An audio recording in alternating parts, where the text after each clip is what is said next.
Fala turma, hoje a gente vai continuar estudando sobre arquitetura de software. Hoje eu vou explicar para vocês o conceito de Service Based Architecture, a definição e alguns exemplos práticos aqui para trazer para vocês. Sem enrolação, vamos para a definição do que seria um Service Based Architecture. Antes eu queria dizer que a gente está continuando seguindo o cronograma desse livro aqui, o itinerário na verdade desse livro aqui, Software Architecture The Hard Parts. E a definição de um Service Based Architecture seria uma arquitetura na verdade dividida em grupos de funcionalidades, ou seja, esses serviços. Mas ela tem um porém, elas se concentram, todos esses serviços eles se concentram o seu consumo em uma única base de dados. E eu vou trazer alguns exemplos aqui práticos para mostrar para vocês como que funciona essa Service Based Architecture em alguns contextos diferentes.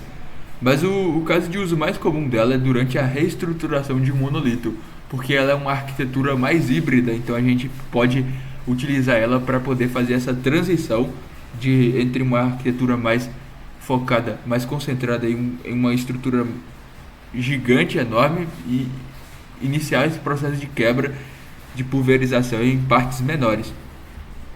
Aqui a gente tem um exemplo mais clássico de como é implementada essa Service Based Architecture, onde a gente tem aqui um orquestrador de requisições. Aqui a requisição ela é enviada, a gente tem um orquestrador de requisições que, à medida do recurso que foi solicitado, ele direciona a requisição para o serviço especialista em lidar com aquela demanda. Mas vejam que a base de dados que é consumida por toda essa estrutura aqui é a mesma. Então a gente tem duas pontas de acoplamento estático mais severas, que seria essa parte do mediador e essa parte da base de dados.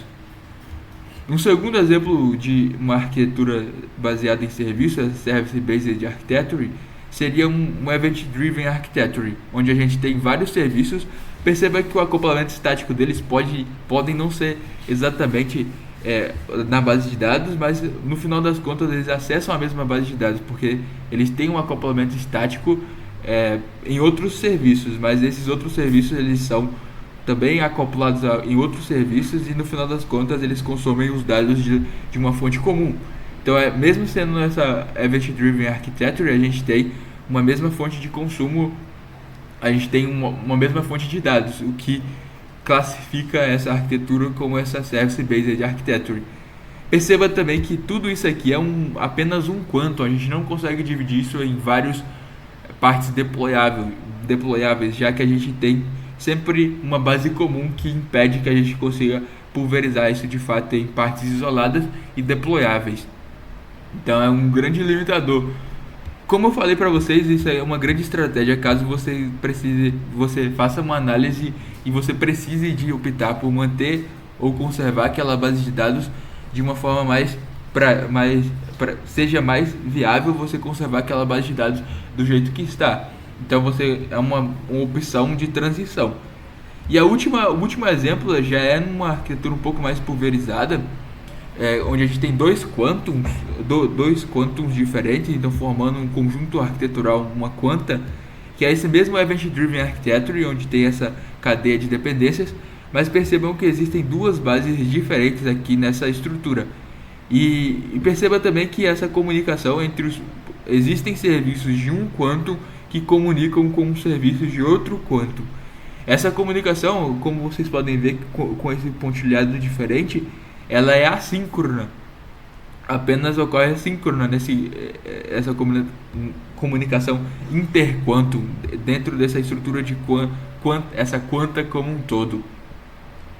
E é uma solução um pouco melhor, ela já diminui um pouco o acoplamento, a gente já consegue ter uma autonomia maior dentro desses quantums isolados, mas mesmo assim a gente conserva ainda essa ideia de uma estrutura que ainda não está tão pulverizada, não está tão isolada, a gente não tem tantas partes deployáveis.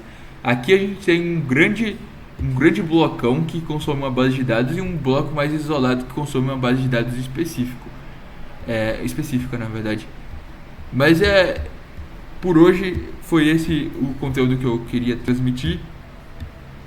Service Based Architecture é uma boa solução de transição. A gente vai continuar explorando esse livro e para o próximo tópico no vídeo seguinte. Fiquem com Deus, deixe o like, se inscrevam no canal e até a próxima.